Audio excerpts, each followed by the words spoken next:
اما بعد فاعوذ باللہ من الشیطان الرجیم بسم اللہ الرحمن الرحیم سبح للہ ما فی السماوات والارض وهو العزیز الحکیم لہ ملک السماوات والارض یحیی ویمیت وهو على كل شیء قدیر هو الأول والآخر والظاهر والباطن وهو بكل شيء عليم هو الذي خلق السماوات والأرض في 6 أيام ثم استوى على العرش يعلم ما يلج في الأرض وما يخرج منها وما ينزل من السماء وما يعرج فيها وَهُوَ مَعَكُمْ أَيْنَمَا كُنْتُمْ وَاللَّهُ بِمَا تَعْمَلُونَ بَصِيرٌ لَهُ مُلْكُ السَّمَاوَاتِ وَالْأَرْضِ وَإِلَى اللَّهِ تُرْجَعُ الْأُمُورُ يُولِجُ اللَّيْلَ فِي النَّهَارِ وَيُولِجُ النَّهَارَ فِي اللَّيْلِ وَهُوَ عَلِيمٌ بِذَاتِ الصُّدُورِ صدق اللہ العظیم۔ رب اشرح لی صدری ویسر لی امری واحلل عقدۃ من لسانی یفقہوا قولی۔ حضرات، ہم اللہ کے نام سے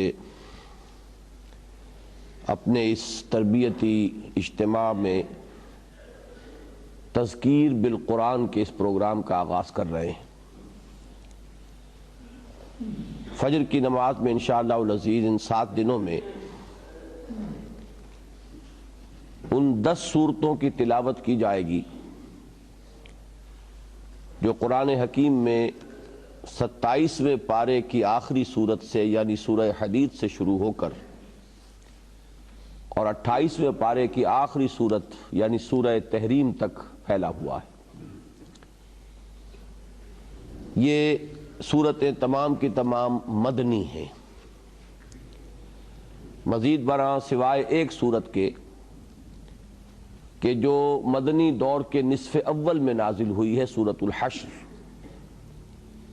باقی یہ تمام سورتیں مدنی دور کے بھی نصف آخر میں نازل ہوئی ہیں، یعنی سن 5 ہجری سے لے کر اور 10-11 ہجری تک، کیونکہ 11ویں سال میں نبی اکرم صلی اللہ علیہ وسلم کا انتقال ہوا ہے۔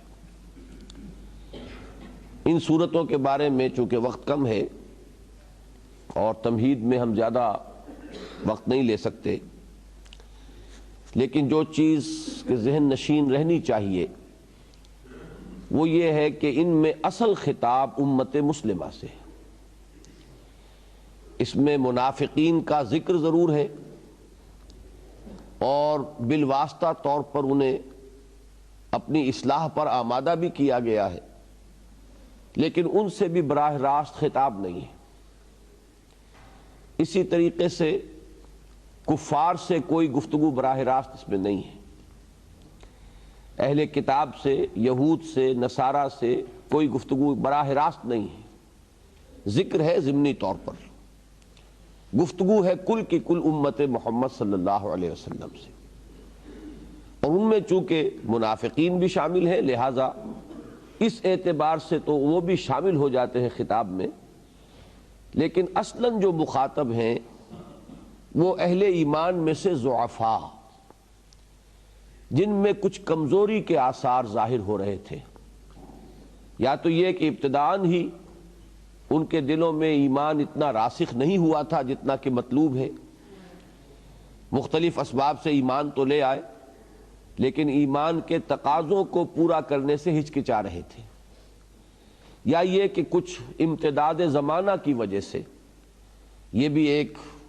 واقعی اثر ہے کہ جو ہوتا ہے کہ جذبات میں انسان کے ایک وقت میں ابھار ہوتا ہے، لیکن یہ کہ کچھ وقت گزرنے کے بعد یہ ایک طبعی قانون کے طور پر کچھ جذبات سرد سے پڑنے شروع ہو جاتے ہیں، جس کے ضمن میں کہ حضرت ابوبکر صدیق رضی اللہ تعالیٰ عنہ کا ایک قول ملتا ہے کہ ان کے زمانے میں بھی جیسے حضور صلی اللہ علیہ وسلم کے زمانے میں نجران کے عیسائیوں کا وفد آیا تھا اور جب ان کے سامنے قرآن مجید کی تلاوت کی گئی تو ان میں سے بہت سے لوگ وہ تھے کہ جن کی آنکھوں سے آنسو بہہ نکلے۔ اسی طریقے سے حضرت ابوبکر صدیق رضی اللہ تعالی عنہ کے زمانہ خلافت میں بھی کوئی ایسا واقعہ پیش آیا، کچھ لوگ آئے، آیات قرآنیہ کی جب تلاوت کی گئی تو ان کے اوپر جو کیفیت طاری ہوئی اس کا ظہور ہوا ان آنسوؤں کی شکل میں کہ جو ان کی آنکھوں سے بہہ نکلے۔ تو حضرت ابوبکر صدیق رضی اللہ تعالی عنہ نے فرمایا کہ ہاکذا کنا حتی قست القلوب، یہی حال ہمارا بھی تھا یہاں تک کہ دل سخت ہو گئے۔ اب یہاں دل کی سختی سے مراد معاذ اللہ وہ نہیں ہے کہ جو یہود کی دل کی سختی تھی، لیکن جیسے حضرت عمر رضی اللہ تعالیٰ عنہ کو اپنے بارے میں نفاق کا اندیشہ کہ کہیں ہمارے دلوں میں نفاق تو نہیں آ گیا، اسی طرح حضرت ابوبکر صدیق رضی اللہ تعالیٰ عنہ سے بھی یہ قول منقول ہے کہ انہوں نے بھی اپنی قلب کی کیفیت کو تعبیر کیا قساوت قلبی سے، معاذ اللہ۔ یہ سمجھ لیجئے کہ جیسے حضور کی بعض احادیث میں آتا ہے کہ انہو لیغان علی قلبی وانی لاستغفر اللہ 70 مرۃ فی کل یوم، کہ میرے دل پر بھی کبھی کبھی حجاب سا آ جاتا ہے اور میں روزانہ اللہ سے 70 مرتبہ استغفار کرتا ہوں۔ تو یہ اس قبیل کی چیز ہوگی، لیکن یہ کہ ایک حقیقت ہے جس حقیقت کی طرف متنبع کرنا مقصود ہے ان الفاظ کے ذریعے سے۔ تو یوں سمجھیے کہ مسلمانوں میں سے بالخصوص وہ لوگ جو اس کچھ کیفیت کے اندر مبتلا ہو وہ اصل مخاطب ہے ان صورتوں کا، اور ان کے سامنے دین کے تقاضوں کو کھول کھول کر بیان کیا گیا ہے تاکہ وہ اپنے ان فرائض دینی کی ادائیگی کے لیے اثر نو اپنی ہمتوں کو مجتمع کر کے، اپنی قوت ارادی کو پھر مجتمع کر کے پھر کمر کس لے اور پورے اہتمام کے ساتھ اور جوش و خروش کے ساتھ اپنے ان فرائض کی ادائیگی پر آمادہ ہو جائیں۔ اس اعتبار سے ہم جو اس دور کے مسلمان ہیں وہ خاص طور پر مخاطب بنتے ہیں ان صورتوں کا، اور یہی سبب ہے اس کا کہ جو مطالعہ قرآن حکیم کا منتخب نصاب میں نے مرتب کیا تو اس میں یہ جو صورتیں ہیں تقریباً پوری کی پوری شامل ہیں۔ سورہ حدید بھی ہے، سورہ صف بھی ہے، سورہ جمعہ بھی ہے، سورہ منافقون بھی ہے، سورہ تغابن بھی ہے، سورہ تحریم بھی ہے۔ یہ اس حصے میں سے اکثر صورتیں جو ہے وہ اس میں شامل ہیں، بلکہ جب ہم نے منتخب نصاب نمبر 2 مرتب کیا تو اس میں سورہ مجادلہ کا اکثر و بیشتر حصہ آ گیا ہے، اس لیے کہ وہ جماعتی نظم اور اس کے کچھ تقاضے جو ہیں ان کو واضح کر رہا ہے۔ تو بس اس تمہید کے بعد اب اس سورہ مبارکہ کے بارے میں یہ جان لیں کہ اس کے جو 4 رکوع ہیں، ان صورتوں میں سب سے طویل صورت یہی ہے اور یہ جامع ترین صورت ہے اس مجموعے کی۔ 4 رکوع ہیں، 29 آیات ہیں، قدر طویل ہے یہ صورت، اور آج ہمیں ذرا نماز میں بھی کچھ اضافی وقت تھوڑا سا لگانا ہوگا، لیکن اس کے اگر آپ آیات کی تعداد کے اعتبار سے کچھ حصے اپنے ذہن میں کر لیں تو پھر مضامین کو ذہن کی گرفت میں رکھنا اور پھر ان کو ذہن میں مستحضر رکھنا آسان ہوگا۔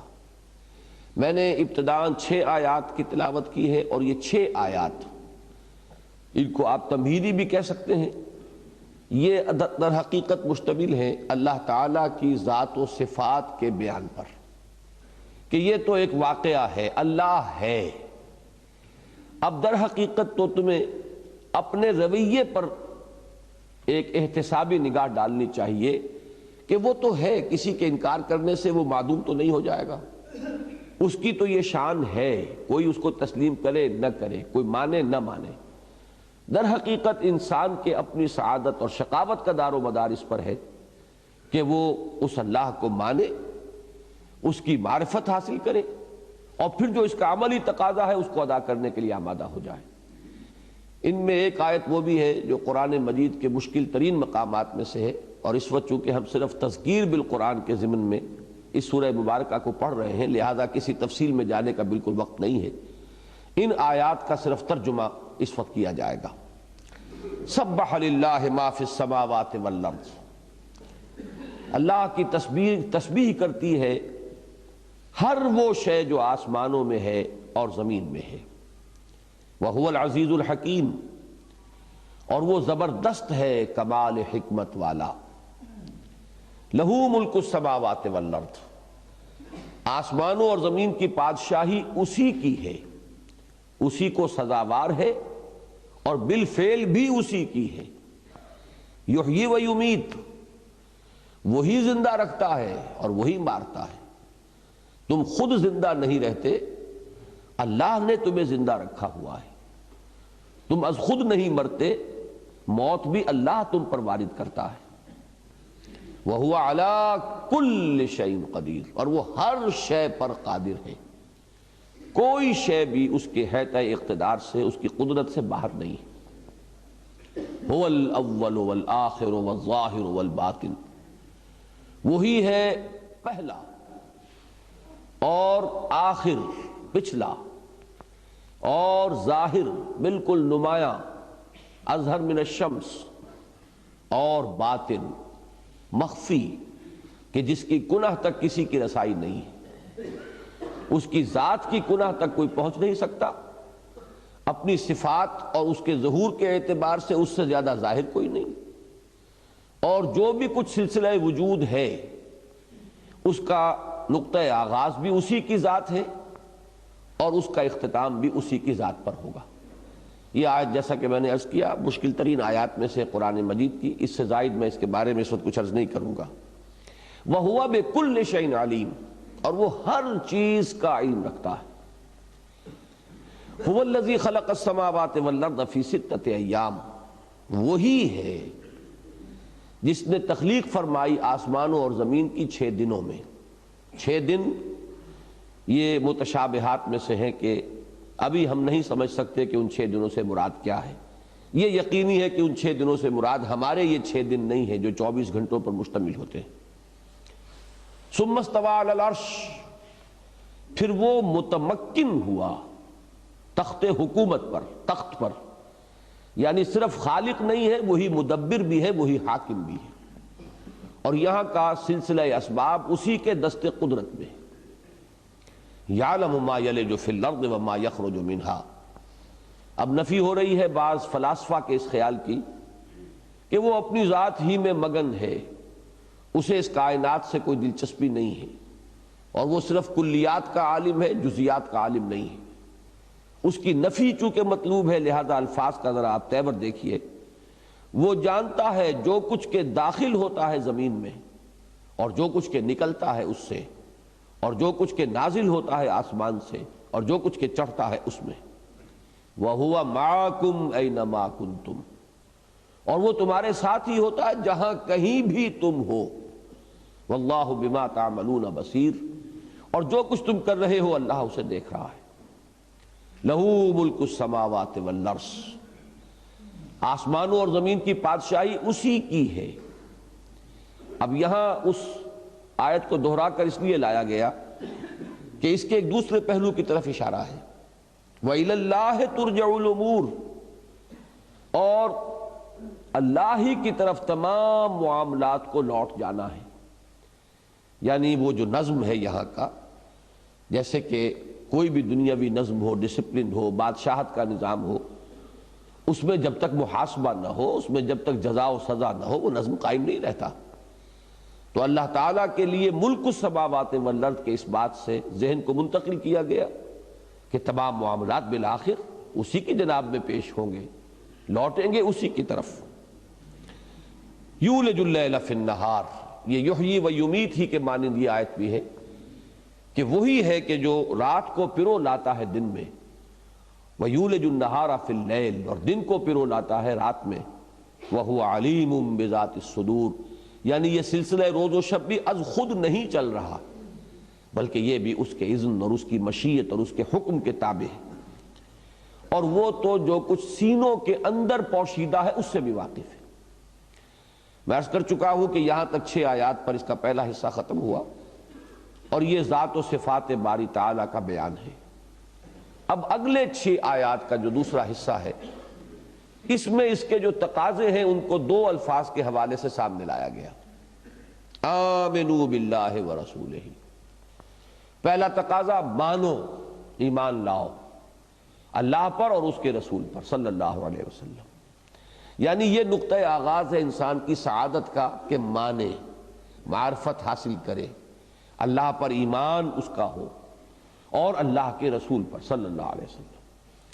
دوسرا وَأَنفِقُوا مِمَّا جَعَلَكُمْ مُسْتَخْلَفِينَ فِيهِ، اور خرچ کرو، کھپاؤ، لگاؤ، صرف کرو اس سب میں سے جس میں اللہ نے تمہیں خلافت عطا فرمائی ہے۔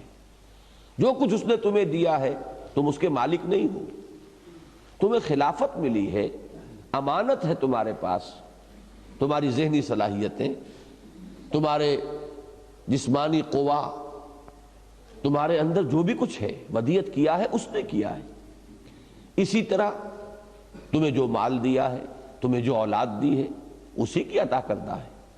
البتہ اس میں تمہیں ایک اختیار بخش دیا ہے، اب اپنے اس اختیار کو بروئے کار لاتے ہوئے اسے اللہ ہی کے لیے کھپا دینا، خرچ کر دینا، لگا دینا، بس یہ ہے کل امتحان۔ جو اس میں کامیاب ہو گیا وہ کامیاب، اور جو اس ہلدی کی گاٹھ کو لے کر پنساری بن کر بیٹھ گیا، میں اور میرا مال، میری دولت، میری جائیداد، میرا ارادہ، میری مرضی، وہ ناکام ہو گیا، خائب و خاسر ہو گیا۔ آمنوا باللہ ورسولہ وانفقوا مما جعلکم مستخلفین فیہ فالذین آمنوا منکم وانفقوا لہم اجر کبیر۔ تو جو یہ دو تقاضے پورے کر دے، جو تم میں سے ایمان لائے اور خرچ بھی کر دیں، کھپا بھی دیں، صرف بھی کر دیں، ان کے لیے بہت بڑا اجر ہے۔ اب اس کے بعد ذرا ڈانٹ ڈپٹ کا انداز ہے، جھنجھوڑنے کا انداز ہے، چونکہ میں نے عرض کیا تھا کہ اصل مخاطب وہی ہیں کہ جن میں اس تقاضے میں کسی درجے میں سرد مہری پیدا ہو گئی ہے، ان کے جذبات کے اندر وہ گرم جوشی نہیں رہی یا نہیں ہے ابتداءً، یا یہ کہ کسی سبب سے وہ جذبات کچھ ٹھنڈے پڑ گئے۔ وَمَا لَكُمْ لَا تُؤْمِنُونَ بِاللَّهِ، اور تمہیں کیا ہے، کیوں ایمان پختہ نہیں رکھتے اللہ پر؟ یہاں ترجمہ ایمان لانا نہیں کیا جائے گا، اس لیے کہ جب ہم نے معین کیا ان پوری صورتوں کے بحیثیت مجموعی جو ہے ان کے مزاج سے کہ مخاطب یہاں در حقیقت کفار نہیں ہے بلکہ مسلمان ہے، تو یہاں ایمان، کیوں ایمان نہیں رکھتے اللہ پر؟ وَالرَّسُولُ يَدْعُوكُمْ لِتُؤْمِنُوا بِرَبِّكُمْ، اور یہ گویا کہ ایک اتمام حجت کے درجے میں خاص طور پر اس وقت جو مسلمان موجود تھے حضور کے زمانے میں، ان کو جھنجھوڑا جا رہا ہے، دراحال ہے کہ رسول تمہیں بلا رہے ہیں کہ تم اپنے ایمان پر، تم اپنے رب پر ایمان پختہ رکھو، یعنی ابھی سے، جبکہ ابھی رسول تمہارے مابین موجود ہیں۔ اگر تم ان کی تذکیر اور ان کی تربیت اور ان کے تزکیے سے بھرپور فائدہ نہ اٹھاؤ، یا ان کے ہوتے ہوئے بھی تمہارے جذبہ جہاد اور ذوق شہادت میں کوئی کمی پیدا ہو جائے تو یہ تو بہت بڑی محرومی ہے۔ وَقَدْ أَخَذَ مِيثَاقَكُمْ إِن كُنتُم مُؤْمِنِينَ، اور وہ تم سے عہد لے چکا ہے، قول و قرار لے چکا ہے، اگر تم مومن ہو۔ اس سے بھی زیادہ ثبوت مل رہا ہے کہ یہاں مخاطب کون ہے؟ اہل ایمان۔ وہ تو قول و قرار تو ہو چکا، إِنَّ اللَّهَ اشْتَرَىٰ مِنَ الْمُؤْمِنِينَ أَنفُسَهُمْ وَأَمْوَالَهُمْ بِأَنَّ لَهُمُ الْجَنَّةَ يُقَاتِلُونَ فِي سَبِيلِ اللَّهِ فَيَقْتُلُونَ وَيُقْتَلُونَ، اللہ تو اہل ایمان سے ان کی جانیں اور مال خرید چکا۔ اب اگر تم مومن ہو تو تم یہ سب کچھ دے چکے ہو، اب تو اللہ کی امانت ہے تمہارے پاس۔ یعنی ایک تو وہ اصلاً امانت ہے، تم خود مخلوق ہو، خود مملوک ہو، تمہارے مالک ہونے کا تصور ہی نہیں۔ پھر جو لوگ ایمان کا دعویٰ کریں وہ تو گویا کہ اس حیثیت کو اور بھی قبول کر چکے، اس کا اعتراف کر چکے کہ یہ ہمارا نہیں بلکہ ہمارے پاس امانت ہے، ہم دے چکے، اللہ کے ساتھ ہم نے سودا کر لیا۔ تو پھر ہچکچاہٹ جو ہے مانی دارد۔ هو الذی ينزل على عبده آیات بینات لیخرجکم من الظلمات الى النور، وہی ہے جو اپنے بندے پر صلی اللہ علیہ وسلم روشن آیات نازل فرما رہا ہے تاکہ وہ تمہیں نکالے اندھیروں سے روشنی کی طرف۔ اس میں اشارہ ہو گیا، جیسے کہ رات بھی میں نے حدیث آپ کو سنائی تھی کل شام، کہ دلوں پر زنگ آئے تو اس کو اتارنے کا ذریعہ کیا ہے؟ دلوں پر ظلمت چھا جائے، تاریکی آ جائے تو اس تاریکی کے ان دل بادل جو ہیں ان کو چھانٹ کر پھر ان کو روشنی میں لے آنے کا کیا ذریعہ ہے؟ هو الذی ينزل على عبده آیات بینات لیخرجکم من الظلمات الى النور، یہی آیات بینات لوگوں کو ابتداءً کفر کی تاریکیوں سے اسلام اور ایمان کی روشنی کی طرف لانے والی ہیں، اور پھر یہی آیات بینات ہیں کہ اگر دل پر زنگ آئے، اگر کسی سبب سے پھر کوئی ظلمت طاری ہونے لگے تو اس کے اندھیاروں سے پھر نکال کر نور ایمان میں اثر نو لے آنا، یہ بھی انہی آیات بینات کی تاثیر ہے۔ وَإِنَّ اللَّهَ بِكُمْ لَرَؤُوفٌ الرَّحِيمٌ، اور اللہ تو تمہارے حق میں بڑا رؤوف ہے، بڑا رحیم ہے، بہت مہربان ہے، بہت ہی شفقت فرمانے والا ہے۔ وَمَا لَكُمْ أَلَّا تُنْفِقُوا فِي سَبِيلِ اللَّهِ، اب دوسرا پہلو، دو تقاضے تھے، آمنو اور انفقو، تو آمنو پر ذرا جھنجھوڑ دیا اور اب انفقو پر، اور تمہیں کیا ہو گیا ہے، تم کیوں خرچ نہیں کرتے اللہ کی راہ میں؟ وَلِلَّهِ مِيرَاثُ السَّمَاوَاتِ وَالْأَرْضِ، گویا کہ کہا جا رہا ہے کہ تم جانتے ہو، تم مانتے ہو کہ آسمانوں اور زمین کی وراثت تو اللہ ہی کی ہے، کوئی مالک ہے ہی نہیں۔ یہ تو ایمان کا ادنا تقاضا ہے۔ لا يستوی منکم من انفق من قبل الفتح وقاتل، ایک اضافی حقیقت اور پیش نظر رکھو کہ یہ جو انفاق ہے جان اور مال کا، اس کی بھی اللہ کی نگاہ میں قدر و قیمت حالات کے اعتبار سے کم یا زیادہ ہوتی ہے۔ اگر حالات موافق ہیں، آسانیاں ہیں اہل ایمان کے لیے، تو اگر انہوں نے کچھ کر لیا ہے تو اس کی قدر و قیمت اتنی نہیں ہوگی جتنی کہ ناموافق حالات میں، مخالفتوں کے ماحول میں ظاہر بات ہے کہ وہ چاہے مقدار وہی ہو، کمیت وہی ہو، لیکن جن حالات میں وہ مقدار یا کمیت سامنے آ رہی ہے اس کے اعتبار سے زمین و آسمان کا فرق ہو جائے۔ ایک شخص خود تنگ دست ہے اور پھر وہ خرچ کر رہا ہے اللہ کی راہ میں، اور ایک غنی ہے اور وہ خرچ کر رہا ہے، تو اس تنگ دست کا انفاق چاہے کمیت کے اعتبار سے کم ہو، وہ اللہ کی میزان میں اس زیادہ انفاق سے بڑھ سکتا ہے کہ جو ایک غنی کی طرف سے ہو رہا ہے جس کے لیے وسعت ہے۔ اسی طرح پر جو فتح جو ہے، اس میں فتح صلح حدیبیہ بھی مراد ہو سکتی ہے اور فتح مکہ بھی۔ یہاں فرمایا گیا لا یستوی منکم من انفق من قبل الفتح وقاتل، تم میں سے وہ لوگ برابر نہیں ہیں جنہوں نے کہ فتح سے پہلے انفاق کیا تھا اور قتال کیا تھا۔ اولئک اعظم درجۃ من الذین انفقوا من بعد وقاتلوا، وہ بہت بڑے ہیں درجوں کے اعتبار سے ان لوگوں کی نسبت جنہوں نے بعد میں انفاق اور قتال کیا۔ یہ قرآن مجید کی نص سے صریح ہے کہ صحابہ کرام کے مابین یہ حد فاصل جو ہے بالکل واضح ہے۔ وہ لوگ جو ایمان لائے فتح سے قبل اور وہ لوگ جو ایمان لائے فتح کے بعد، ان کے درمیان کوئی برابری نہیں کی جا سکتی۔ ان کا درجہ جو ہے یہ رتبہ بلند ملا جس کو مل گیا، یہ اللہ تعالیٰ کا خصوصی فضل ان پر ہوا کہ ان حالات میں انہوں نے ایمان کو قبول کیا اور اس کے لیے تن من دھن لگایا۔ تو گویا کہ ہمارے لیے رہنمائی کیا ہے کہ اگر کسی کے لیے حالات زیادہ مشکل ہیں تو اس کے لیے زیادہ اجر و ثواب کے کمانے کا موقع ہے، بجائے اس کے کہ آدمی اس سے بددل ہو۔ یہ تو گویا کہ اس کے لیے ایک چیلنج ہے جو اس کے اندر اس کی ہمت کو مہمیز دینے والی شے ہے۔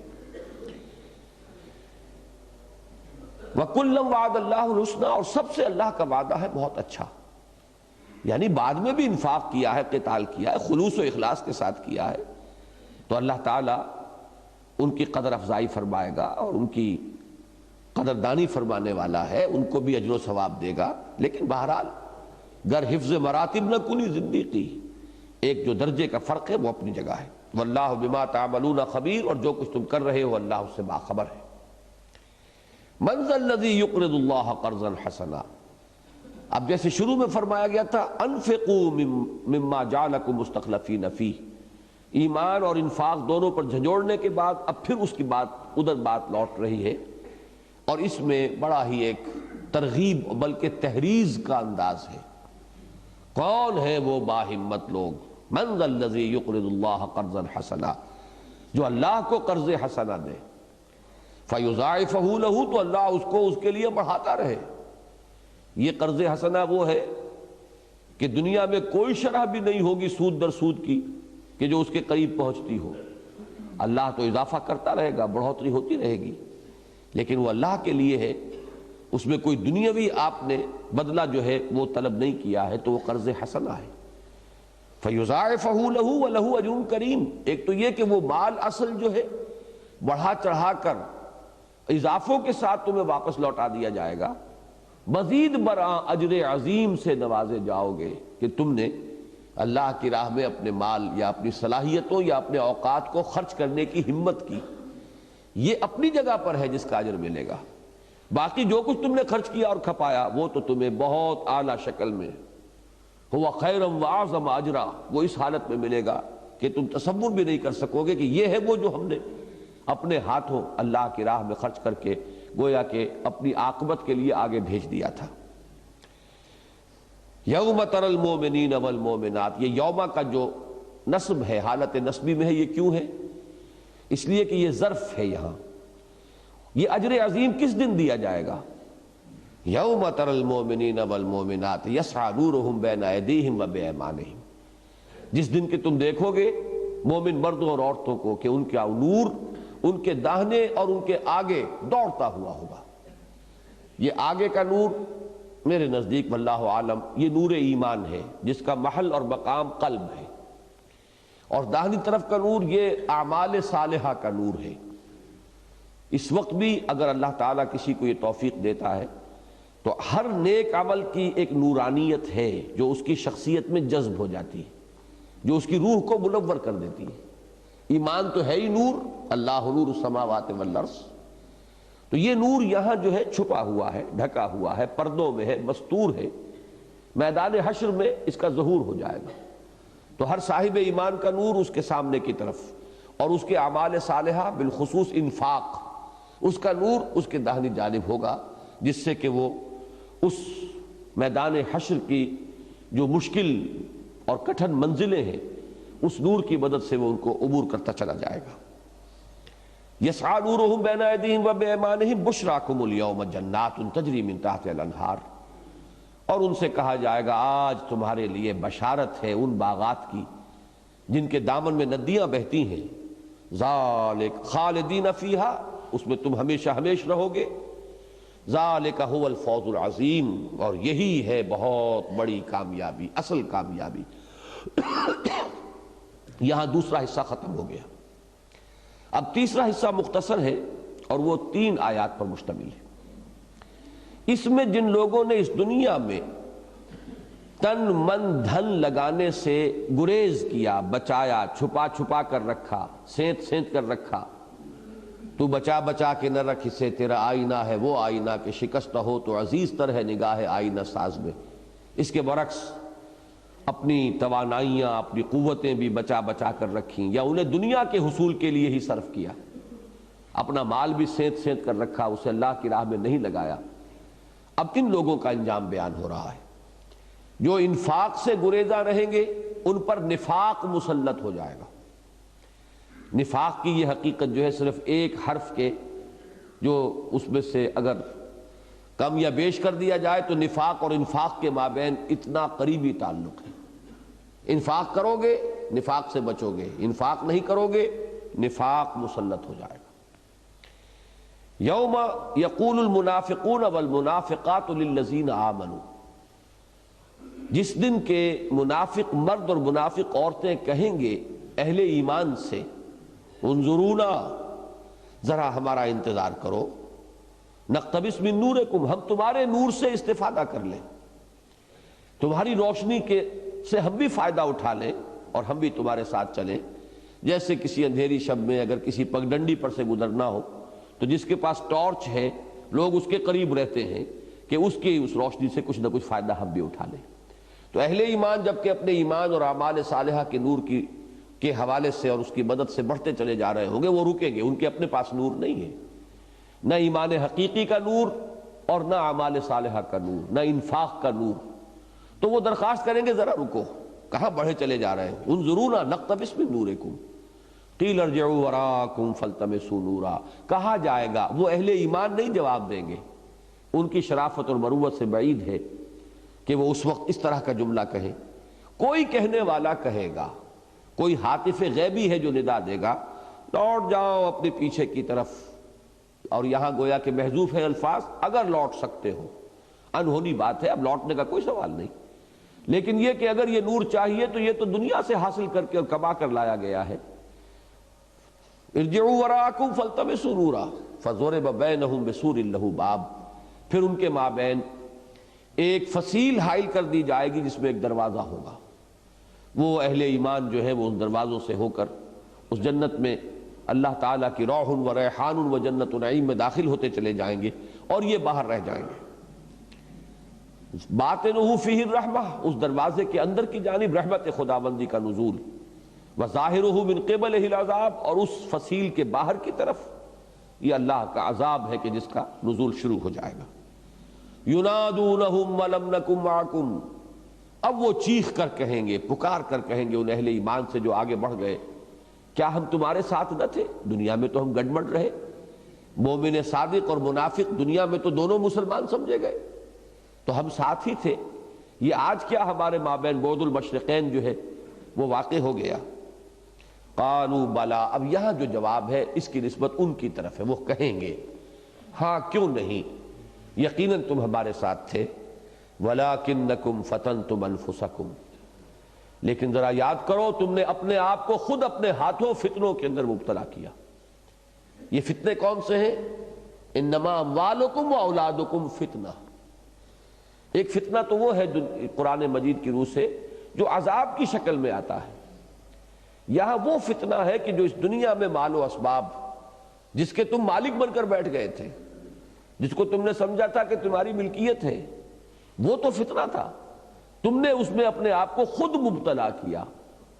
مال و اولاد کے ساتھ جائز جتنی محبت شریعت کی روح سے ہے اس سے زائد محبت کرنا ہی اپنے آپ کو فتنوں میں مبتلا کرنا ہے۔ تم نے اپنے آپ کو اپنے ہاتھوں فتنے میں ڈالا، وَتَرَبَّصْتُمْ، پھر تم گو مگو کی کیفیت میں مبتلا ہو گئے۔ ظاہر بات ہے جب مال اور اولاد کی وہ محبت اور کشش اور اقارب اور اعزاء اور رشتہ داروں اور جائیدادوں کی محبت جو ہے دل میں ڈیرے ڈالے ہوئے ہو تو انسان کو چلنے نہیں دیتی، کہ چلنا چاہتا ہے پھر رک جاتا ہے۔ وہی بات کہ کعبہ میرے پیچھے ہے، کلیسا میرے آگے، ایمان مجھے روکے ہے تو کھینچے ہے مجھے کفر۔ یہاں اس کے برعکس کیفیت ہے، ایمان آمادہ کرتا ہے نکلو اللہ کی راہ میں، لگاؤ اللہ کی راہ میں، اور وہ مال کی محبت روکتی ہے مجھے کہ نہیں۔ یہ ہے در حقیقت وہ تربص، گو مگو۔ ورتبتم، تیسرا نتیجہ یہ نکلا کہ جو تھوڑی بہت پونجی تمہارے پاس تھی بھی ایمان کی اور یقین کی، اس میں شکوک و شبہات، جب باغ کی دیکھ بھال نہ ہو تو اس میں جھاڑ جھکاڑ خود بخود اگتا ہے۔ تو جب یہ ایمان کی دولت صرف نہیں ہو رہی، انفاق نہیں ہو رہا، حرکت نہیں پیدا ہو رہی، تو جمود سے جو خرابیاں پیدا ہوتی ہیں، ایمان میں جب حرکت نہیں ہوگی تو اس سے جمود پیدا ہوگا، اور جمود سے وہ شکوک و شبہات کے کانٹے، وہ جھاڑ جھکاڑ وہاں اگ آئے گا۔ وَغَرَّتْكُمُ الْأَمَانِي، اب اس کے بعد آدمی کے پاس ایک ہی سہارا رہ جاتا ہے، اللہ بڑا غفور ہے، بڑا رحیم ہے، ہم تو بہرحال امت مرحومہ میں ہیں، یہ امانی ہے، یہ تمنائیں ہیں، یہ وشفل تھنکنگ ہے، پھر آدمی اس کا سہارا لیتا ہے۔ حتیٰ جاء امر اللہ، یہاں تک کہ اللہ کا فیصلہ آن پہنچا۔ وغرکم باللہ الغرور، غرور، اور تمہیں اس دھوکے باز نے خوب دھوکہ دیا، شیطان تمہیں لوریاں دے دے کر ہی سلاتا رہا، وہ تمہیں تاخیر اور تعویق ہی کے اندر ڈالتا رہا، ابھی بڑی زندگی پڑی ہے، تم نبٹ لینا، ہو جانا، وَتَكُونُ مِن بَعْدِهِ قَوْمًا صَالِحِينَ، جیسے کہ حضرت یوسف کے بھائیوں نے جب فیصلہ کیا تھا کہ انہیں یا تو قتل کر دیا جائے یا کہیں نکال دیا جائے، پھینک دیا جائے باہر، تو ساتھ ہی اپنے دل کو یہ ڈھارس دی تھی کہ یہ کڑوی گولی تو ذرا نگل ہی جاؤ، پھر نیک بن جانا، پھر ساری تلافی کر لینا اپنی حرکت کی۔ تو شیطان اسی طریقے سے تمہیں چکمہ دیتا رہا، تمہیں سلائے رکھا، خواب سے بیدار ہوتا ہے ذرا محکوم اگر، پھر سلا دیتی ہے اس کو حکمراں کی ساحری۔ فَالْيَوْمَ لَا يُؤْخَذُ مِنْكُمْ فِدْيَةٌ وَلَا مِنَ الَّذِينَ كَفَرُوا، تو آج نہ تم سے کوئی فدیہ قبول کیا جائے گا اور نہ ان سے جنہوں نے کفر کیا تھا۔ دنیا میں تم اہل ایمان کے ساتھ تھے، یہاں تمہارا انجام جو ہے اب کافروں کے ساتھ ہوگا۔ مَأْوَاكُمُ النَّارُ، تم سب کا ٹھکانہ آگ ہے، وَبِئْسَ الْمَصِيرُ، اور وہ بہت ہی برا ٹھکانہ ہے۔ اذان کے لیے اب وقفہ ہم کر لیتے ہیں۔ اعوذ باللہ من الشیطان الرجیم، بسم اللہ الرحمن الرحیم۔ ہم نے اب تک 15 آیتوں کا ترجمہ پڑھ لیا اور اس میں 3 حصے مکمل ہو گئے۔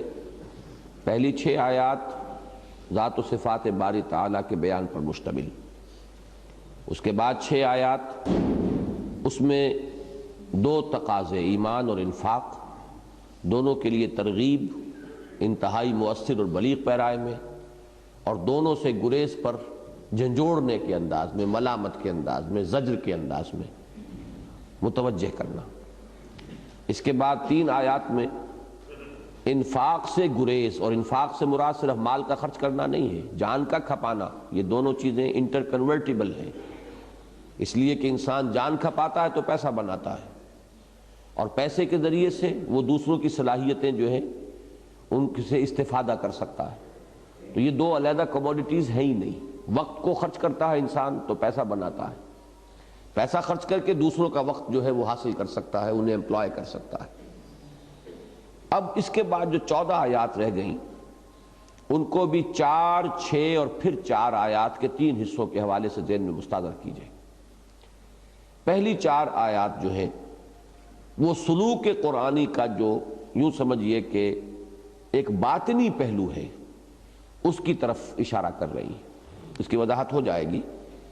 پھر 6 آیات کے اندر اس کا ایک عملی پہلو، اور 4 آیات میں پھر ایک خاص رخ سے مزید وضاحت ہے، وہ جب آگے آئے گی تو بات سامنے آ جائے گی۔ پہلی بات یہ کہ جو جمود طاری ہو جاتا ہے، جو تربص ہوتا ہے، تاخیر و تعویق، جس میں کہ انسان کو شیطان مبتلا کر دیتا ہے اور اس کا نفس اس کے اندر مبتلا ہو جاتا ہے، اس سے نکالنے کے لیے الم یان للذین آمنوا ان تخشع قلوبہم لذکر اللہ وما نزل من الحق، کیا وقت آن نہیں پہنچا ہے اہل ایمان کے لیے کہ ان کے دل جھک جائیں اللہ کی یاد میں اور اس چیز کے سامنے جو حق میں سے نازل ہو چکی ہے۔ اللہ کی یاد سے دلوں کے اندر ایک جھکاؤ، اور خاص طور پر اس قرآن مجید سے۔ یہاں میرے نزدیک واو جو ہے یہ واو تفسیر ہے، لذکر اللہ وما نزل من الحق، اصل میں یہاں ذکر کہا جا رہا ہے اسی قرآن مجید کو، اور اس کے لیے بہت سے مثالیں دوسری جگہ پر موجود ہیں، انا نحن نزلنا الذکر وانا لہ لحافظون، اور بہت سے مثالیں ہیں۔ اس قرآن کے ہوتے ہوئے بھی اگر دلوں پر جمود طاری ہو جائے تو یہ بڑی محرومی ہے۔ تو یہ تاخیر و تعویق کے ہتھ کنڈے جو ہیں شیطان کے، ان سے بچاؤ اپنے آپ کو، اور سمجھو کہ وقت تیزی سے گزرا جا رہا ہے۔ والعصر ان الانسان لفی خسر الم یعن للذین آمنوا ان تخشع قلوبہم لذکر اللہ وما نزل من الحق ولا یکونوا کالذین اوتوا الکتاب من قبل، اور نہ ہو جائیں وہ ان کے مانند جنہیں کہ کتاب دی گئی تھی پہلے، فطال علیہم الامد، تو ان پر ایک طویل مدت بیت گئی، فقست قلوبہم، تو ان کے دل سخت ہو گئے۔ یہ اب یہود کی طرف اشارہ کر دیا گیا کہ دیکھو وہ نشان عبرت موجود ہے، کہیں وہی تمہارا بھی معاملہ نہ ہو۔ یعنی اگر گردہ پڑ جاتا ہے تو اس گردے کو جھاڑتے رہنا چاہیے، اس لیے کہ اگر وہ گردہ پڑتا رہا تو ہو سکتا ہے کہ یہ جو آئینہ قلب ہے یہ بالکل ہی اس کے اپنے نور سے محروم ہو جائے۔ تو جھاڑتے رہنا جو ہے ذکر کے ذریعے سے، قرآن کے ذریعے سے، کثرت و ذکر الموت و تلاوت القرآن، اس کو جھاڑتے رہنا ضروری ہے۔ وَكَثِيرٌ مِّنْهُمْ فَاسِقُونَ، جب دلوں پر گردہ آ جائے گا تو پھر فسق اور فجور، یہ تو اس کا لازمی نتیجہ ہے، ان میں سے بہت سے ہیں جو نافرمان ہو چکے ہیں۔ اعلموا، اب مایوس بھی نہ ہو جاؤ، اللہ تعالیٰ جو ہے امید کی کرن بھی دکھا رہا ہے۔ اعلموا، جان لو، ان اللہ یحیی الارض بعد موتہا، اللہ تعالیٰ زمین کو اس کے موت کے بعد زندہ کر دیتا ہے۔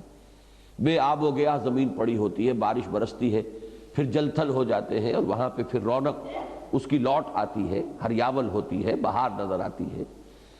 اب اس کا کیوں اشارہ کیا؟ قد بینا لکم الآیات لعلکم تعقلون، ہم نے تمہارے لیے اپنی آیات کو روشن کر دیا، واضح کر دیا، تاکہ تم عقل سے کام لو۔ اس میں تمہارے لیے امید ہے کہ تمہارے دلوں پر بھی اگر خزاں طاری ہو گئی ہے تو اللہ اس میں بھی ایک نئی بہار لا سکتا ہے۔ مایوس مت ہو، بلکہ تمہاری دلوں کی زمین بھی اثر نو زندہ ہو سکتی ہے۔ البتہ اس کو زندہ کرنے کے لیے کچھ محنت تمہیں بھی کرنی ہوگی، اللہ ہی کو کرنی ہو تو پھر اجر و ثواب کاہے کا؟ اللہ تو ابو جہل کی دل کی زمین کے اندر بھی ایمان کی کھیتی لہلا سکتا ہے۔ تمہارے اجر و ثواب کے لیے یہ ہے کہ کچھ محنت تمہاری بھی ہوگی۔ وہ محنت کیا ہے؟ زمین میں ہل چلاتے ہو کہ نہیں چلاتے؟ ایسے ہی دلوں کی زمین میں بھی ہل چلانا پڑے گا، اور وہ ہل کیا ہے؟ انفاق۔ پھر بات وہی آ گئی، لوٹ کر وہی بات آ رہی، لیکن یہاں لفظ انفاق کی بجائے دو الفاظ آئے، ان المصدقین والمصدقات واقرضوا اللہ قرضا حسنا۔ بے شک وہ لوگ جو صدقہ دینے والے ہیں، مرد یا عورتیں، صدقہ دینے والے مرد، صدقہ دینے والی عورتیں، اور جو اللہ کو قرض حسنہ دیں۔ یہ دو مدیں ہیں اصل میں، کہ خود انسانوں میں سے محتاجوں غریبوں کی امداد میں جب انسان اللہ کی رضا کے لیے پیسہ لگاتا ہے تو یہ صدقہ ہے، اور جب اللہ کے دین کی اشاعت، اس کی ترویج، اس کو نافذ کرنا، اس کا غلبہ، اس کی اقامت کے لیے مال خرچ کرتا ہے تو یہ ہے اللہ کو قرض حسنہ دینا۔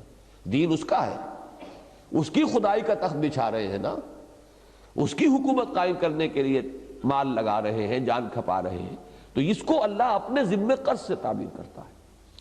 اس لیے دو علیحدہ الفاظ میں اس کو سپلٹ کر دیا گیا، ان المصدقین والمصدقات واقرضوا اللہ قرضا حسنا یضاعف لهم ولهم اجر کریم۔ وہی بات دوبارہ آ گئی، وہ دور ان کے لیے بڑھایا جائے گا، دگنا چوگنا کیا جائے گا، اور اجر کریم اضافی طور پر۔ والذین آمنوا باللہ ورسلہ، اور اس ہل چلی ہوئی زمین میں جب ایمان کے بیج پڑتے ہیں، یہ ہے یہاں ترتیب کے حوالے سے جو بات واضح ہوئی۔ ایسے ہی زمین میں جا کر بیج بکھیر آئے تو بیج بھی ضائع ہو جائے گا۔ ہاں زمین میں ہل چلا ہوا ہو، تیار اس کو کر لیا گیا ہو، تو پھر اب اگر اس کے اندر تخم ریزی ہوگی تو لہلہاتی فصل ہوتی ہے۔ تو اس گویا کہ صدقہ اور انفاق اور قرض حسنہ کے ہل دلوں میں چلانے کے بعد اب ایمان کی طرف انسان آئے، تو اب وہ ایمان عام لوگوں کے ایمان کے مانند نہیں ہوگا، اس میں صدیقیت اور شہادت کی شانیں ظاہر ہوگی۔ والذین آمنوا باللہ ورسلہ اولئک ھم الصدیقون والشہداء عند ربہم۔ وہی لوگ ہوں گے کہ جو صدیق ہوں گے اور اپنے رب کے پاس گواہی دینے والے ہوں گے۔ لہم اجرہم ونورہم، ان کے لیے ان کا اجر بھی محفوظ ہے، ان کا نور بھی محفوظ ہے، وہی نور جس کا ظہور میدان حشر میں ہوگا، جس کا ہم پہلے پڑھ آئے ہیں، ان کا وہ اجر اور نور دونوں محفوظ۔ والذین کفروا وکذبوا بآیاتنا اولئک اصحاب الجحیم، اور جو لوگ کفر کریں، چھپائیں ان حقائق کو باطن میں ابھرتے ہوئے، ہوتا ہے کہ ایک جذبہ ابھرتا ہے پھر آدمی اسے تھپکی دے کر سلاتا ہے۔ یہ ہے اصل میں کفر کی حقیقت، کہ فطرت کے اندر سے تو گواہی ابھرتی ہے، اللہ کی گواہی، توحید کی گواہی، دین کے لیے اپنے آپ کو لگا دینے اور کھپا دینے کا جذبہ ابھرتا ہے، پھر مصلحتیں اور فلاں اور یہ اور وہ اور خوف اور لالچ، ان سے پھر انسان جو اس کو دباتا ہے۔ والذین کفروا وکذبوا بآیاتنا، جو کفر کی روش اختیار کریں اور ہماری آیات کو جھٹلائیں، اولئک اصحاب الجحیم، وہ ہے جہنمی، وہ جہنم والے ہیں۔ اعلموا انما الحیات الدنیا، اب یہاں سے وہ عملی شروع ہو رہا ہے معاملہ۔ یہ تو گویا کہ ویسے ان 4 اور 6 آیات کو جمع کر لیں گے تو یہ سلوک قرآنی کا ایک جامع عنوان بن جائے گا، لیکن پہلا انداز جو ہے وہ جھنجھوڑنے کا ہے۔ نقطہ آغاز کیا ہے؟ جاگو، ہوش میں آؤ، پہچانو وقت کے تیور، الوقت سیف القاطع، یہ وقت گزرا جا رہا ہے اور اچانک موت تمہیں آ دبوچے گی، تم اسی تربص کے اندر پڑے رہو گے اور پھر کفے افسوس بننے سے کچھ حاصل نہ ہوگا۔ اب یہ کہ اگر انسان جاگ جائے تو اب تدریجاً بات سامنے آ رہی ہے۔ سب سے پہلے جو حقیقت ذہن نشین کرنے کی ہے وہ یہ کہ دنیا کی زندگی کی اصل حقیقت کو جان لو۔ یہ جو تمہیں اپنی طرف متوجہ کیے رکھتی ہے، اپنے اندر گم کیے رکھتی ہے، کہ کافر کی یہ پہچان کے آفاق میں گم ہے اور مومن کی یہ پہچان کے گم اس میں ہے آفاق، تو اس دنیا کی اصل حقیقت کو سمجھو۔ اعلموا انما الحیات الدنیا لعب ولہو وزینۃ وتفاخر بینکم وتکاثر فی الاموال والاولاد، جان لو کہ یہ دنیا کی زندگی تو بس کیا ہے؟ کھیل ہے، تماشا ہے، بناؤ سنگھار ہے، اور آپس میں ایک دوسرے پر فخر کرنا ہے، اور مال اور اولاد کی کثرت اور بہتات میں ایک دوسرے سے بازی لے جانے کی کوشش ہے۔ مختلف ادوار زندگی کے ان کاموں میں بیت جاتے ہیں، وقت گزرتا جاتا ہے، وقت کا پہیہ چلتا جاتا ہے، اور ہوتے ہوتے انسان ان مراحل سے گزرتا ہوا اور وہ اپنی اس دنیاوی زندگی کی آخری منزل یعنی موت تک جا پہنچتا ہے۔ وَفِي الْآخِرَةِ عَذَابٌ شَدِيدٌ وَمَغْفِرَةٌ مِّنَ اللَّهِ وَرِضْوَانٌ۔ آخرت میں دو انجام ہیں جن سے دو چار ہونا ہے۔ پہلی چیز تو وہ ہے کَمَثَلِ غَيْثٍ أَعْجَبَ الْكُفَّارَ نَبَاتُهُ ثُمَّ يَهِيجُ فَتَرَاهُ مُصْفَرًّا ثُمَّ يَكُونُ حُطَامًا۔ یہ تو تمہاری نگاہوں کے سامنے ہے کہ جیسے یہ نباتات کا سائیکل چل رہا ہے، بارش برستی ہے، کاشتکار کو اس سے جو سبزہ نکلتا ہے یا جو فصل اپجتی ہے وہ بڑی بھلی لگتی ہے، اس کا دل باغ باغ ہو جاتا ہے، پھر وہ کھیتی اپنے پورے جوش پر آتی ہے، فصل لہلہا رہی ہے تو بہت ہی پر رونق منظر ہے۔ فتراہ مصفرن، پھر ہریاول کی جگہ زردی آنی شروع ہوتی ہے، ثم یکون حطاما، پھر وہ چورا چورا ہو کر پاؤں تلے رون دی جاتی ہے۔ تو جیسے یہ چند مہینے کے اندر ایک سائیکل ہے، اسی طرح کا یہ 50-60 سال کے اندر یہ انسانی زندگی کا وہی سائیکل ہے، وہ پہیہ ہے جو چل رہا ہے۔ تو یہ چیز تو چونکہ نگاہوں کے سامنے ہے، اس پر تو سبھی کو صرف توجہ دلا دینا ہے۔ آدمی غیر شعوری طور پر ان مراحل میں سے گزر رہا ہوتا ہے، لیکن یہ کہ اگر توجہ ہو کہ یہ ہے در حقیقت میں اس وقت زندگی کے اس مرحلے پر ہوں۔ تو اب دوسری چیز جو ہے وہ ہے ایمان بالغیب والی، وَفِي الْآخِرَةِ عَذَابٌ شَدِيدٌ وَمَغْفِرَةٌ مِّنَ اللَّهِ وَرِضْوَانٌ۔ آخرت میں بہت بڑی سزا، بہت بڑا عذاب ہے، اور مغفرت اللہ کی طرف سے اور اس کی رضا ہے۔ یہ دو مختلف انجام ہیں جس سے انسانوں کو دوچار ہونا ہے۔ وَفِي الْآخِرَةِ عَذَابٌ شَدِيدٌ وَمَغْفِرَةٌ مِّنَ اللَّهِ وَرِضْوَانٌ وَمَا الْحَيَاةُ الدُّنْيَا إِلَّا مَتَاعُ الْغُرُورِ، اور دنیا کی زندگی نہیں ہے سوائے دھوکے کے سامان کے۔ عام محاورے میں دھوکے کی ٹٹی، جو کسی شے کی اصل حقیقت کو چھپا لے۔ تو ہماری زندگی کی اصل حقیقت کیا ہے کہ اصل زندگی تو ہے موت کے بعد۔ یہ آخرت جو ہے، دنیا کی زندگی جو ہے، یہ اس سے ہمیں اپنے اندر گم کیے رکھتی ہے، ادھر متوجہ نہیں ہونے دیتی، لہٰذا یہ دھوکے کی ٹٹی ہے، یہ دھوکے کا سامان ہے۔ یہ حقیقت منکشف ہو جائے تو اب نتیجہ کیا نکلا؟ انسان کا اس حیات دنیاوی میں سعی و جہد کا ایک ہدف معین ہو جانا چاہیے۔ کس لیے جینا ہے؟ کس لیے بھاگ دوڑ کرنی ہے؟ اصل ہدف کیا ہے؟ اصل نصب العین کیا ہے؟ وہ اگلی آیت میں آ گیا، سابقوا الی مغفرۃ من ربکم وجنۃ عرضھا کعرض السماء والارض۔ زندگی برائے زندگی نہیں، زندگی اس لیے ہے کہ مغفرت اور جنت کو حاصل کیا جائے۔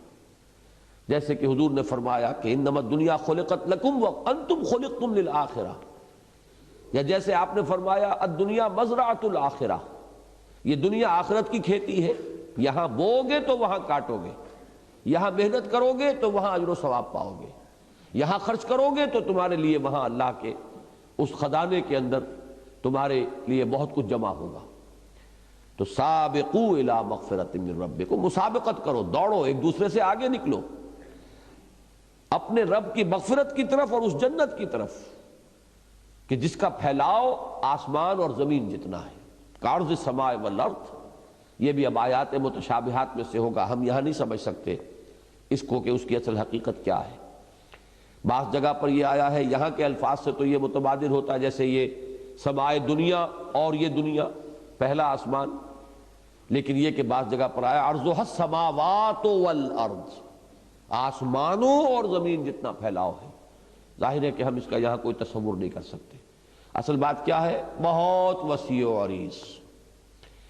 اس جنت کے حصول کے لیے دوڑ لگاؤ، مسابقت کرو، دنیا کے حصول کے لیے دوڑ نہ لگاؤ، اس کے لیے بھاگ دوڑ، اس کے لیے ایک دوسرے سے آگے نکلنے کی کوشش نہ کرو، بلکہ اس جنت اور مغفرت، اب ان دونوں چیزوں کو ذہن میں رکھیے۔ مغفرت گویا کہ ایک منفی پہلو ہے، لا الہ الا اللہ، تو نفی کے بعد اس بات ہوتی ہے۔ فرمایا کہ مغفرت اور رب کی جنت، وجنت عرضھا کعرض السماء والارض۔ معلوم ہوا کہ انسان کا، بندہ مومن کی زندگی کا اصل نصب العین یہی ہے۔ باقی تو بھاگ دوڑ فرائض دینی کی ادائیگی کے اندر وہ کرتا ہے، لیکن مطلوب و مقصود جو ہے اس کا وہ صرف آخرت ہے۔ اس کے بھی دو پہلو ہیں، مغفرت اور جنت۔ ذالک فضل اللہ یؤتیہ من یشاء واللہ ذو الفضل العظیم، اور یہ اللہ کا فضل ہے، وہ دیتا ہے جس کو چاہتا ہے، اور اللہ بہت بڑے فضل والا ہے۔ اشارہ ہو گیا کہ جب تک اللہ تعالیٰ کا فضل شامل حال نہ ہو اس جنت تک رسائی نہیں ہو سکے گی۔ وہ مشہور حدیث ہے کہ حضور نے فرمایا کہ جب تک کہ اللہ تعالیٰ کی رحمت سہارا نہ دے کوئی انسان جنت میں داخل نہیں ہو سکے گا۔ اس سے انسان میں تواضع پیدا ہوتی ہے، بڑے سے بڑا کام کر کے بھی انسان یہ نہ سمجھے کہ اب میں جنت کا مستحق ہو چکا ہوں اپنے ان افعال و اعمال کی بنیاد پر، بلکہ ہر وقت نگاہ جو ہے اللہ کے عفو اور کرم پر رہے۔ تیسرا نتیجہ، اس دنیا میں آنے والے مصائب کے بارے میں کیا نقطہ نظر ہو جانا چاہیے۔ تکلیف آئی، مصیبت آئی، فقر ہے، فاقہ ہے، بیماری ہے، یا کوئی بڑے پیمانے پر کوئی حادثے ہو گئے ہیں، اس کے بارے میں نقطہ نظر کیا ہوگا۔ ما اصاب من مصیبت فی الارض ولا فی انفسکم الا فی کتاب من قبل ان نبرأھا، نہیں پڑتی تم پر کوئی پڑنے والی کوئی مصیبت، نہ زمین میں نہ تمہاری جانوں میں، الا فی کتاب من قبل ان نبرأھا، مگر یہ کہ وہ ایک کتاب میں درج ہے، طے شدہ ہے۔ کتاب سے مراد یہاں علم خداوندی، اس سے پہلے کہ ہم اسے ظاہر کریں، صرف ظاہر ہونا ہے۔ جیسے میں نے کل عرض کیا تھا نبوت کے بارے میں، نبوت تو پیدائشی ہے نبی کی، اس کا ظہور ہوتا ہے۔ اسی طرح واقعات و حوادث جو ہے وہ تو پہلے سے اللہ کے علم میں موجود ہیں، صرف ان کا ایک ظہور ہوتا ہے معین وقت پر۔ تو من قبل ان نبرأھا، اس سے پہلے کہ ہم اسے ظاہر کریں وہ ایک کتاب میں موجود ہے۔ ان ذلک علی اللہ یسیر، یہ اللہ پر بہت آسان ہے۔ لِكَيْ لَا تَأْسَوْا عَلَىٰ مَا فَاتَكُمْ، تاکہ تم افسوس نہ کیا کرو اس چیز پر جو تم سے جاتی رہے۔ کہیں مال کا نقصان ہو گیا، کوئی جانی نقصان ہو گیا، کوئی عزیز فوت ہو گیا، کوئی موقع ہاتھ سے نکل گیا، اب بیٹھے ہوئے ہیں اسی غم میں اور اندوہ میں اور رنج میں اور حزن میں۔ یہ بھی ایمان کے منافی ہے۔ جو ہوا اللہ کے اذن سے ہوا، اس میں کوئی نہ کوئی خیر کا پہلو ہوگا، یہ ہے ایمان کا تقاضا۔ وَلَا تَفْرَحُوا بِمَا آتَاكُمْ، جو کچھ اللہ دے دے اس پر اترایا نہ کرو، اس لیے کہ جو کچھ اللہ دے رہا ہے وہ آزمائش کے لیے ہے، اس کا حساب لیا جائے گا۔ اگر تو کسی کو کوئی دے دے کہ ٹھیک ہے یہ تمہارا ہے، تمہارا کوئی حساب کتاب نہیں، تو پھر تو آپ اترائیں، لیکن اگر دیا گیا ہو کہ اس کا پائی پائی کا حساب لوں گا، تو پھر تو آدمی کے لیے جتنا زیادہ وہ ہوگا اتنا ہی زیادہ بوجھ اس پر پڑ گیا۔ وہ ایک رسپانسبلٹی ہے، وہ در حقیقت وہ کریڈٹ نہیں ہے، ڈیبٹ ہے انسان کے کھاتے میں، کہ اس کو اکاؤنٹ فور کرنا پڑے گا ہر چیز کو کہ جو اسے دی گئی۔ تو وَلَا تَفْرَحُوا بِمَا آتَاكُمْ وَاللَّهُ لَا يُحِبُّ كُلَّ مُخْتَالٍ فَخُورٍ، اور اللہ تعالیٰ کو بالکل پسند نہیں ہے وہ کہ جو شیخی خورے ہوتے ہیں اور اکڑتے ہیں، اس لیے کہ جس شخص کو مال سے محبت ہوگی اس کو سیت کر رکھے گا اور اس پر پھر وہ فخر کرے گا۔ جو مال کو خرچ کرے گا اور سمجھے گا کہ در حقیقت یہ دے دینا ہی جو ہے میرے لیے کامیابی کا ذریعہ بنے گا، اس کے اندر اس فخر اور غرور کا کوئی سوال پیدا نہیں ہوگا۔ الذین یبخلون، وہ لوگ جو خود بھی بخل سے کام لیتے ہیں، وَيَأْمُرُونَ النَّاسَ بِالْبُخْلِ، اور دوسرے لوگوں کو بھی بخل ہی کے مشورے دیتے ہیں کہ میاں ہوش کے ناخن لو، کچھ آگے کی فکر رکھو، یہ کیا تم نے دونوں ہاتھ اپنے کھولے ہوئے ہیں، کسی چیز کی تم آئندہ کے بارے میں کوئی فکر نہیں کر رہے۔ تو یہ مشورے بھی بڑے ناصحانہ انداز میں وہ دے گا جو خود بھی اس بخل کی کیفیت میں مبتلا ہے۔ وَمَن يَتَوَلَّ فَإِنَّ اللَّهَ هُوَ الْغَنِيُّ الْحَمِيدُ، اور جو پیٹھ موڑ لے، یہ سب کچھ بیان ہو چکا، ساری حقیقتیں واضح کی جا چکی۔ پھر جو اعراض کرے گا تو وہ جان لے کہ اللہ تعالیٰ تو غنی اور حمید ہے، وہ تمہارے پیسے کا محتاج نہیں ہے، یہ تو تمہاری آزمائش کے لیے تھا، تمہارے امتحان کا ایک ذریعہ تھا۔ اب یہ جو اس سلوک قرآنی کی آخری منزل آ رہی ہے، لَقَدْ أَرْسَلْنَا رُسُلَنَا بِالْبَيِّنَاتِ، یہ انفاق کس کے لیے درکار ہے، یہ قرض حسنہ کس چیز کے لیے چاہیے، یہ جان کاہے کے لیے کھپانی ہے، یعنی اس دنیا میں تمہاری جد و جہد کا مقصود و مطلوب کیا ہوگا۔ اصل نصب العین تو ہے آخرت، جنت اور مغفرت، لیکن اس دنیا میں تمہاری جد و جہد اور سعی کا ہدف کیا ہے، یہ ہے جو اس آیت سے معین ہوا۔ ہم نے بھیجا اپنے رسولوں کو واضح نشانیوں کے ساتھ، وَأَنزَلْنَا مَعَهُمُ الْكِتَابَ وَالْمِيزَانَ، ان کے ساتھ ہم نے کتاب بھی اتاری، میزان بھی اتاری، لِيَقُومَ النَّاسُ بِالْقِسْطِ، تاکہ لوگ اس عدل و انصاف پر قائم ہوں، کاربند ہوں، وہ میزان عدل و قسط نافذ کی جائے، اس کو نصب کیا جائے۔ وَأَنزَلْنَا الْحَدِيدَ فِيهِ بَأْسٌ شَدِيدٌ، اور ہم نے لوہا بھی اتارا ہے جس میں قوت ہے بہت شدید، اور قوت سے مراد قوت جنگ، اسلحہ کی صلاحیت، اس لیے کہ باس کا لفظ جب بھی آئے گا تو وہ جنگ کے معنی میں ہوتا ہے، جب جمع ہو جائے باسا تو وہ فقر اور فاقہ اور غریبی، غربت، یہ معنی اس کے ہیں، لیکن جب واحد کی شکل میں آئے گا جنگ، باس شدید ومنافع للناس، لوگوں کے لیے کچھ اور منفعتیں، کچھ اور فائدے بھی ہیں۔ وَلِيَعْلَمَ اللَّهُ مَن يَنصُرُهُ وَرُسُلَهُ بِالْغَيْبِ، اور تاکہ اللہ دیکھ لے کون ہیں اس کے وہ بندے جو مدد کرتے ہیں اس کی اور اس کے رسولوں کی غیب میں ہونے کے باوجود، یعنی غیب کا پردہ ہمارے اور پروردگار کے مابین حائل ہے، لیکن اللہ سے محبت انسان کر رہا ہو، اس کو بن دیکھے، اللہ کے لیے اپنا تن من دھن نثار کر رہا ہو بغیر اس کے کہ اس نے اسے دیکھا ہو، یہ وہ چیز ہے کہ غیب میں رہتے ہوئے جنت کے حصول کے لیے سب کچھ لگا دیا، درحالے کہ جنت اس نے دیکھی نہیں، جہنم سے بچنے کے لیے ایڑی چوٹی کا زور لگا رہا ہے، درحالے کہ جہنم اس نے دیکھی نہیں۔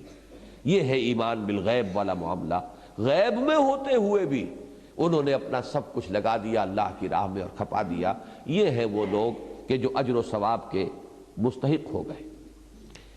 ان اللہ قوی عزیز، یہ جان لو اللہ خود قوی ہے، خود عزیز ہے، خود زبردست ہے، وہ محتاج نہیں ہے، لیکن تمہاری آزمائش اسی میں ہے، تمہارا امتحان در حقیقت اس میں ہے کہ آیا تم اپنے اختیار سے یہ ساری منزلیں طے کر لیتے ہو یا نہیں۔ وَلَقَدْ أَرْسَلْنَا نُوحًا وَإِبْرَاہِيمَ، اب چونکہ اس سورہ مبارکہ میں بہت زوردار انداز میں دنیا پرستی کی نفی ہو گئی، طالب دنیا بننے کی جو قباحتیں ہیں وہ واضح ہو گئی، اب اس کا ایک انتہائی رد عمل جو ہو سکتا ہے وہ ترک دنیا ہے، رہبانیت ہے، اس سے بھی روکا گیا۔ دنیا سے قطع تعلق نہیں مطلوب، دنیا میں رہو، اللہ کے بندے بن کر رہو، اور اس دنیا کو اللہ کے دین کے رخ پر ڈھالو، نہ یہ کہ اس سے منقطع ہو کر اپنے آپ کو کہیں گوشوں میں، کونوں میں، کہیں غاروں میں، کہیں جنگلوں میں، کہیں پہاڑوں میں لے جا کر جو ہے وہ صرف یاد الہی کے اندر اپنے آپ کو مصروف کر لو۔ یہ جو ایک دوسرا انتہائی رد عمل ہے اس کا سدباب کیا جا رہا ہے۔ اور ہم نے بھیجا تھا نوح کو اور ابراہیم کو، وَجَعَلْنَا فِي ذُرِّيَّتِهِمَا النُّبُوَّةَ وَالْكِتَابَ، اور ان دونوں کی نسل ہی میں ہم نے رکھ دی، ان کی اولاد میں نبوت بھی اور کتاب بھی، حضرت نوح کے بعد ان کی اولاد اور حضرت ابراہیم کے بعد انہی کی اولاد میں نبوت و کتاب کا نزول جو ہے وہ رہا ہے۔ فَمِنْهُمْ مُهْتَدٍ، منہم سے مراد کون ہے؟ ذریت، ان کی نسل میں ایسے لوگ بھی پیدا ہوئے جو ہدایت یافتہ تھے، وَكَثِيرٌ مِّنْهُمْ فَاسِقُونَ، ان میں بہت سے وہ بھی ہیں کہ جو فسق و فجور کے راستے پر چل نکلے۔ ثُمَّ قَفَّيْنَا عَلَىٰ آثَارِهِمْ بِرُسُلِنَا، پھر انہی کے نقش قدم پر ہم نے ان میں سے جو نیکوکار تھے اور صالحین تھے انہی کے راستے پر ہم اٹھاتے رہے اپنے رسولوں کو پے بپے۔ وَقَفَّيْنَا بِعِيسَىٰ ابْنِ مَرْيَمَ وَآتَيْنَاهُ الْإِنجِيلَ، اور پھر بالآخر سلسلہ بنی اسرائیل کے آخری رسول حضرت عیسیٰ کو ہم نے اٹھایا انہی کے نقش قدم پر، اسی راستے پر، اور ہم نے انہیں انجیل عطا فرمائی۔ وَجَعَلْنَا فِي قُلُوبِ الَّذِينَ اتَّبَعُوهُ رَأْفَةً وَرَحْمَةً، اور جن لوگوں نے ان کی پیروی کی ان کے دلوں میں ہم نے رافت اور رحمت پیدا کر دی، دلوں میں نرمی، تواضع، خشیت، اللہ کا خوف، رہب سے رہبانیت بنا ہے۔ تو یہاں پہ فَإِيَّايَ فَارْهَبُونَ جیسے کہ سورہ بقرہ کے 5ویں رکوع میں آیا ہے، تو انتہائی ان کے دلوں میں خشیت خداوندی جو ہے وہ تھی۔ حضرت مسیح علیہ السلام کے ابتدائی جو حواریین تھے اور ڈسائپلز تھے، وَرَهْبَانِيَّةً ابْتَدَعُوهَا، لیکن رہبانیت کی ابتدا انہوں نے کی ہے۔ ابتداء، ایک تو ہے ابتدا، بدا کے معنی کسی چیز کا شروع ہونا، اور بدا یہ جو ہے عین کے ساتھ یہ بھی شروع ہونا ہے، لیکن یہ کہ یہ ہے دین میں کسی ایسے راستے کو نکال لینا کہ جو اصلاً دین میں نہ ہو۔ رہبانیت ایک بدعت ہے، رہبانیت کی بدعت انہوں نے ایجاد کر لی۔ ما کتبناہا علیہم، ہم نے وہ ان پر فرض نہیں کی تھی، یہ اللہ کے دین کا کوئی ان کے اوپر تقاضا نہیں تھا کہ وہ انداز اختیار کریں ترک دنیا کا، الا ابتغاء رضوان اللہ، ہم نے تو جو چیز ان پر فرض کی تھی وہ یہی کہ اللہ کی رضا حاصل کریں۔ اب دیکھیں یہاں پھر وہ بات آ گئی، رضا کا لفظ پہلے بھی آیا تھا، وَفِي الْآخِرَةِ عَذَابٌ شَدِيدٌ وَمَغْفِرَةٌ مِّنَ اللَّهِ وَرِضْوَانٌ، یہاں پھر آیا الا ابتغاء رضوان اللہ، اور یہاں لفظ آیا ہے کتبہ کے ساتھ، ما کتبنا علیہم الا ابتغاء رضوان اللہ، گویا کہ اللہ کی رضا کے حصول کی کوشش فرض ہے، لازم ہے، اور یہ اللہ کی رضا کا حصول ہی بندہ مومن کی زندگی کا اصل نصب العین ہے۔ گویا کہ اس سے بھی بالا تر ایک کانسیپٹ آ گیا، مغفرت اور جنت سے بالا تر ایک شے کیا ہے؟ اللہ کی رضا۔